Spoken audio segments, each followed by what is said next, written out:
দেখেন গাইস কি সুন্দর জুতার র্যাকের উপরে এরা শুয়ে আছে। মানে আর কোনো জায়গা পায়নি, জুতার র্যাকের উপরে শুয়ে আছে। প্রতিদিনই জুতার র্যাকের উপরে শুয়ে থাকে। দুপুরবেলা সবাই ঘুমায়েছে, এখন আরেকটা আছে, সে কোন রুমে জানি যে ঘুমায় আছে, তাকে খুঁজে পাওয়া যাচ্ছে না। হয়তো এক রুমে যে বিছানার উপরে ঘুমায় আছে, কিন্তু ওই ওই জুতার র্যাকের উপরে ঘুমায় আছে। বিষয়টা অনেক হাস্যকর। ওকে এখন নিয়ে যাব বিছানায় ঘুম পাড়িয়ে দিতে। উঠে গিয়েছে কিন্তু এখন আবার ঘুমায় যাবে। মানে আমি প্রতিদিন দেখি জুতার র্যাকের উপরে কীভাবে জানি ঘুমায় যায়।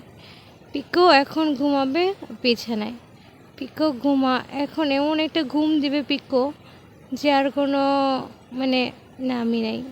দুপুরে সব মানুষ ঘুমাইছে তো সেও ঘুমাবে। পরে উঠা যে দুইটায় মিলে এত দুষ্টামি করবে, কি বলবো আপনাদেরকে। দেখেন ঘুম দিচ্ছে, এখন ঘুমাচ্ছে এখন।